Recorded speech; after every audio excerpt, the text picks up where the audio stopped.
So positioning, now you talked about positioning. Positioning essentially has two components to me. One is, okay, what are we positioning ourselves as? Second thing is, who are we positioning ourselves to? And I think we are flawed in both.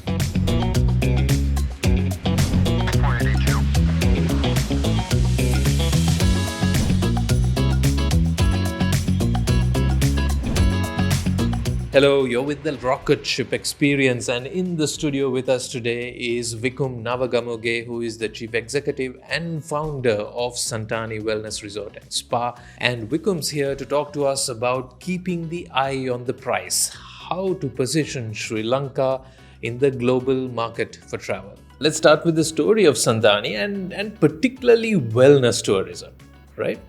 Sort of define wellness for us and as a category of tourism, and does this theme necessarily fit the Sri Lankan context, do you think? Thank you, and thanks for inviting me for the discussion. Yeah, that's a great intro, I would say, because wellness, we kind of pioneered it in Sri Lanka. But and we made like world headlines and like, again, reminding ourselves Time Magazine's 100 greatest places in the world, and that was only like 7 hotels in whole of Asia. And Sure.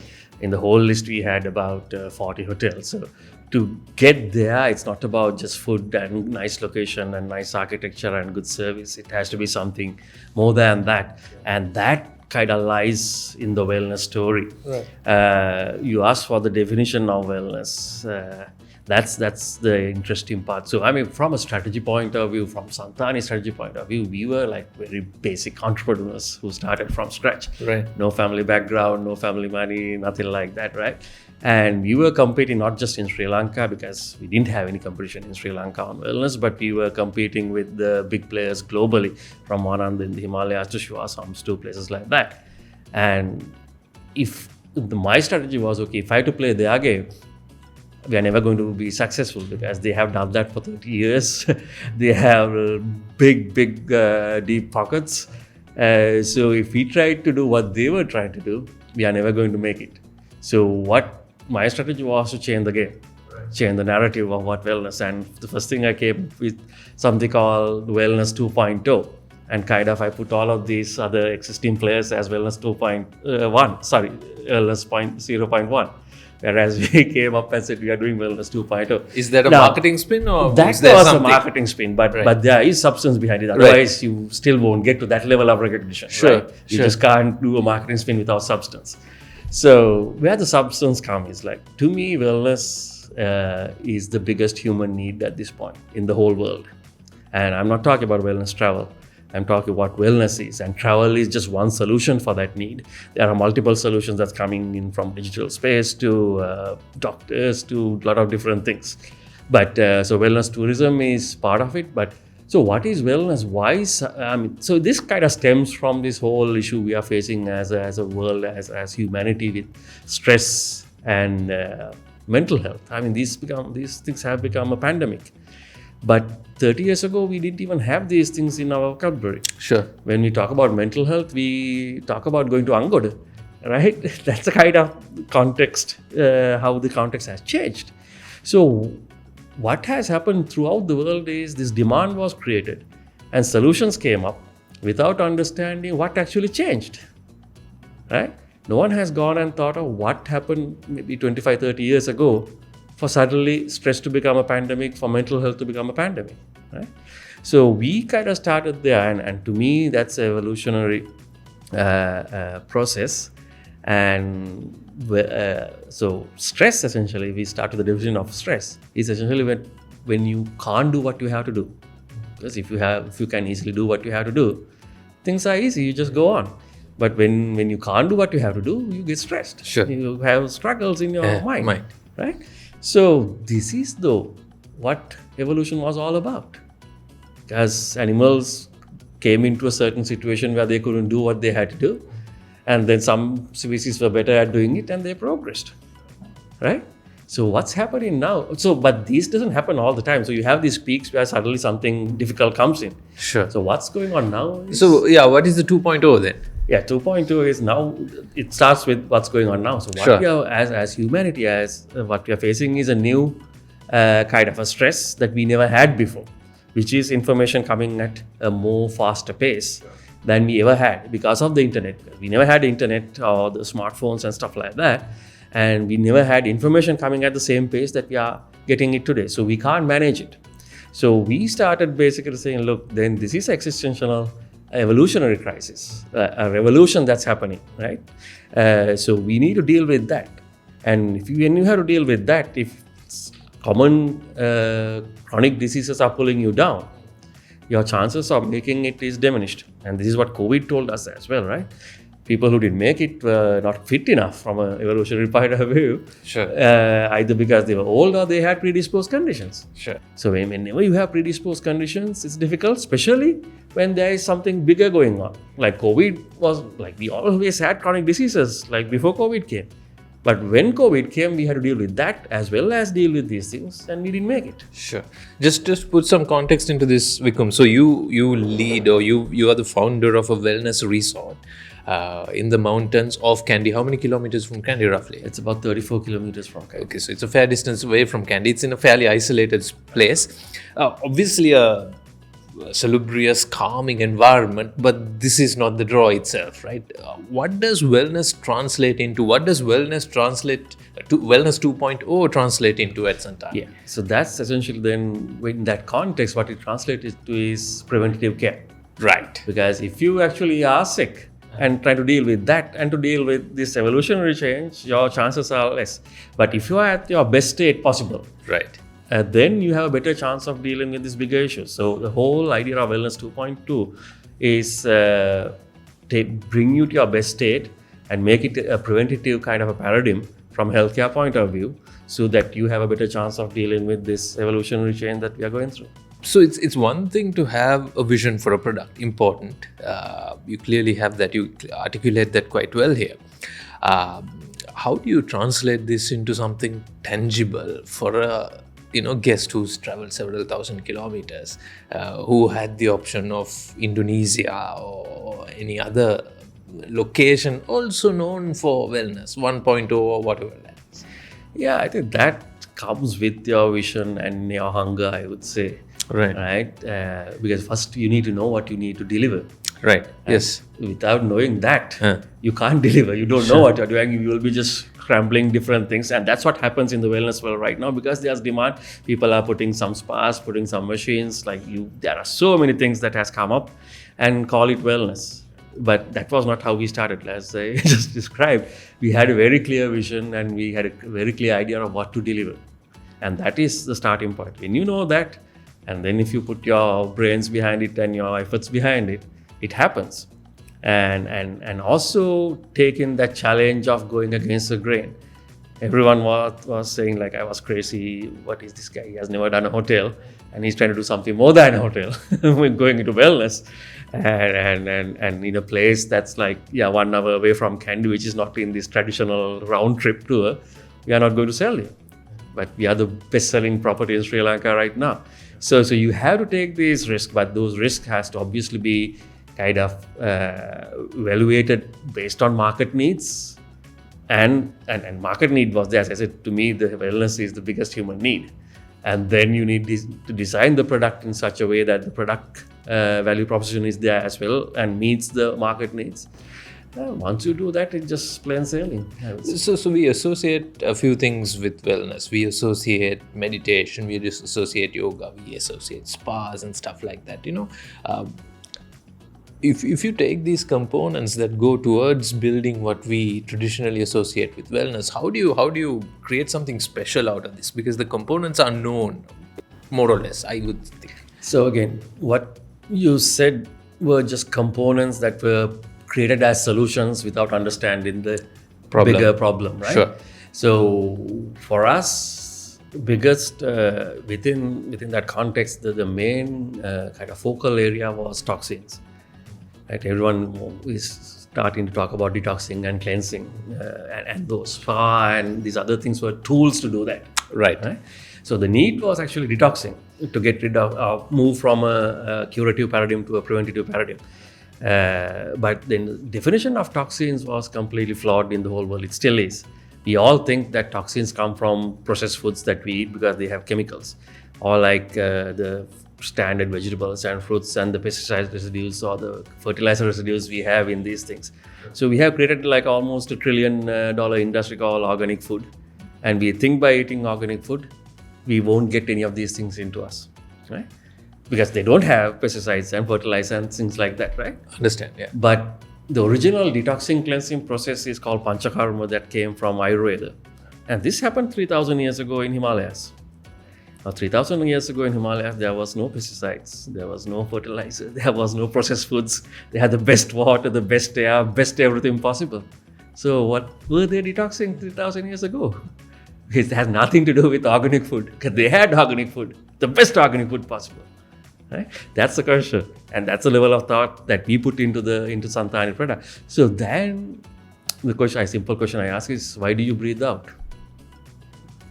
Because it's not good for you. You're breathing out carbon dioxide because the body knows it's not good for you. That's a toxin. Right. Right? When we pee, when we poo, when we sweat, when we breathe out, we are detoxing. Sure. So all these things that we are putting out from the system were actually produced inside the system. Right. And that's metabolic waste essentially. Right? So metabolic waste is essentially the toxins, and this is a very natural process. And just like any other energy producing engine, which we are, you have to have an exhaust system to get rid of the waste, and we have it. So but then there's a question there. Then why do you need to come to Santani and spend $700, $800 if the body is doing it, right? Now that's where aging comes in.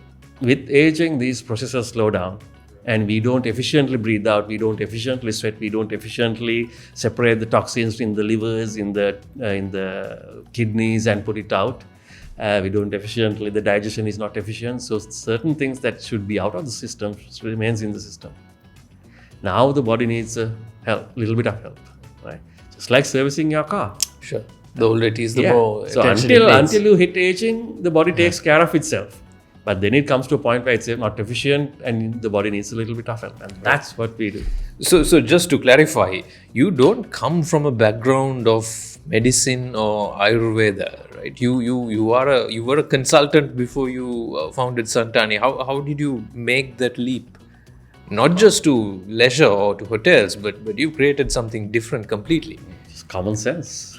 Right. I mean, consulting is all about common sense at the end of the day. It's about why. Yeah. And generally with the third why, you don't have a good answer. Right. And that's where you need to start digging. Right. And that's again, like the need for me was to differentiate from the competition globally. Sure. And then so I kind of looked into all what they are doing and tried to ask why. And around third why there were no answers. So I just thought, and what I'm saying now is all common sense. Right? We breathe out because it's not good for us. Sure. Very simple as that. Right. So maybe you can keep your consultant hat on now and sort of suggest to us or discuss with us how Santani is doing. So you obviously need a benchmark, which is how Sri Lanka is doing as a tourist destination versus how Santani is doing, which is a smaller product. You are maybe 20 rooms? 20 rooms, yeah. 20 rooms. So much smaller product compared to what you now typically find. How would you sort of rate your performance versus the benchmark? I'll give you a really good example now on Booking.com. You're on Booking.com as well, right? Booking.com gives us stats how every property is performing, and there's a comparison between market performance and us. So market for us is, based on Booking.com definition, is the Kandy district. Right. Kandy district has, because you kind of mentioned about 20 rooms we have, but Kandy district has many hotels that have like 100 to 200 rooms as well. Each, right? Over the last 365 days, we are the number one revenue generator for in Kandy district for Booking.com with 20 rooms. So your 20 rooms generates more than a 200 room hotel in the district would. Oh, yeah. Wow. Right. So that tells about the kind of the viability of the product and as well as the need, because both are there. Then also, I can, if you go back last year from December to March, which was kind of a good period for us just after COVID. And when you run the numbers as to number of arrivals and the number of room nights available during that period, you can get to the occupancy of the country. And that comes to about 27 to 30%, plus 2-3% margin, right? Whereas Santani did about 70% average. And as far as I know, that's the best performing property in Sri Lanka occupancy wise. Even in the high end did better than the low end during that period. But high end generally did about 50%, 55. We did about 70%. So again, what it says is what we are doing makes sense, the product makes sense, and the need is there. So Sri Lanka, I think, should really grab onto the wellness bandwagon. And I know under the previous SLTD administration, there was a lot of effort to go that way, and there has been campaigns done again for free for the country because it was funded by EU. But with the new administration coming into the SLTD, I don't know what's happening, but it's not going forward. Even the material content was developed for this campaign, which was going to be funded by EU, and the funding is there, the content is there, focusing on wellness, but it hasn't gone anywhere since then. So, just to get a sense, from your success, you can potentially gauge the opportunity that lies for Sri Lanka, right? It is it to suggest that Sri Lanka should completely embrace this, or is this a niche that is likely to be big enough for Sri Lanka to be very lucrative? How should Sri Lanka play the wellness? When it is an existential crisis, and we had a very good example of how these things work with COVID. The need to kind of move from curative healthcare to preventative healthcare is the biggest human need. Right. And when it's the biggest human need, it's the biggest opportunity. Sure. So Sri Lanka and a lot of countries don't have a base to provide a solution for this. Now, as I said, Ayurveda, which we have in Sri Lanka, had a solution for this 3,000 years ago. Sure. So we have everything. I would say three main contributing factors to have a good wellness resort, right? You need to have the science behind it. So we have Ayurveda on that, except no one has defined Ayurveda or analyzed Ayurveda the way we have done it. But now it's out there, anyone can do it, right? Then you need to have a mindfulness philosophy, because now we are dealing with the stress in your mind, whereas throughout evolution it was survival of the fittest, which was more physical. Right? So you need to have a mind thing, and we have Buddhism, and mindfulness is essentially Buddhism at the end of the day. Then you need to have very, as you said, salubrious or beautiful, relaxing settings. And we have plenty of those. Santani is just one place. There's thousands of them throughout Sri Lanka. So we have all the bases. And that was my thinking when I wanted to do wellness in Sri Lanka as well, apart from this big need. I realized this is a low-hanging fruit in Sri Lanka, and no one is taking the move and do something different. So it's still there. We should do it. How do you begin this process? Assume countrywide there is a level of appreciation for the opportunity this possesses, right? And maybe then the investments need to come, right? But how do you begin to sort of position and market this? Has the marketing game changed, you think, in the last decade or so, in a way that you've been able to exploit these changes, and somehow Sri Lanka isn't? No, it's a very sad situation. We have shown how it should be done, right? But Sri Lanka as a whole, we are still stuck, not even 10 years, but pre-war, I would say. Right. And our and the sad thing is, we do the same old song and dance and expect different results. It just doesn't work. If you want something different, you need to do something different. That's what we did. Did something different and really worked. What do you mean different? What is it that you did differently? To start with the product, like wellness. Right. Sure. And then going out of the traditional round trip circuit, right?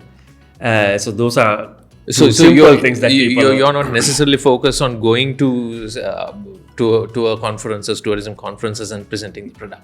No, those are also. You still have to do it. You still have to do it, but those are very basic stuff, right? So positioning. Now you talked about positioning. Positioning essentially has two components to me. One is, what are we positioning ourselves as? Second thing is, who are we positioning ourselves to? Right? And I think we are flawed in both. Right. So we are still trying to position ourselves as a cheap destination going behind cheap markets. And then also we don't have an idea of how the markets have evolved, right? We still go for traditional markets like Europe, and now India and Russia has come in as well. Right? But strategically, I mean, even before going to strategy, right? I mean, if you just look at the numbers, if you analyze where people come to Thailand from, like there are top 10 countries, about 5 or 6 are from Asia. It's like Malaysia, Singapore, Indonesia, Korea, Japan, and Laos is there as well. But Laos, I think they're just crossing the border, they're not as tourists. So, but if you look at those countries and what we are getting from those countries, it's minuscule, almost non-existent. Right? For Santani, Singapore was number 5 pre-pandemic. It has gone down since. Then for Santani, number 2 is Middle East. Okay. Right? And then you come to strategy, like why Middle East? Because you have the spending power, you have the proximity, like 4-hour flights, and you have flights from every country, at least 2-3 flights a day. These are also part of the strategy when you're trying to kind of promote ourselves to who. Right. But coming from Europe, like okay, UK you have direct flights, now France have direct flights, but in general most countries don't have direct flight to Sri Lanka from Europe. Right? So from a consumer's point of view, it doesn't matter api loken uthumata Lankawai kiyala. Right? We need to think from a consumer's point of view. They would always prefer a direct flight than having to make a change. Right? So a lot of things like that come into play as well. And so where we pitch ourselves and how we pitch ourselves. So from how we need to pitch ourselves, I have said this example before, right? If you take someone who wears a Rolex, they will never go back and wear a Casio. But if someone wearing a Casio, they always dream of wearing a Rolex or something like that and something in between in their journey. So that's what positioning should always be. If you position ourselves as a Casio, okay, a lot of people might wear it, but there's no aspiration and there's no growth in that. You're stuck in that Casio, right? And your margin is like maybe 5%. Whereas when you're going to relax level, if you position yourself at relax, maybe at the initial stages, it may be lesser number of people, but there's a whole bunch of people down there who wants to get there. Sure. And along the way, they will get there. Sure. Right? And that's what's happening in Maldives. Even an Airbnb room in Maldives goes at $200. Whereas average our Booking.com, even Booking.com average rate in Sri Lanka is about $80. Right? But that's because Maldives has positioned it there. And we have everything more than Maldives to position ourselves as a relax. Right? So that's what we need to do from a positioning point of view. How did you overcome the handicap of a poorly positioned country? You may have slightly covered this, but what did Santani exactly do to overcome that? That's an interesting one. I think it came from the mindset that we wanted to create a global brand. Right? I mean, I think I have discussed with you in an earlier interview, I didn't come to Sri Lanka, do another villa or a little hotel. I wanted to create a brand. Otherwise, I could have very easily lived a very good life in the US. So that mindset kind of drove us to do things differently. But going into details, it's again part of the product, part of the marketing, part the need. Understanding these three and how they have to work together is what makes a brand.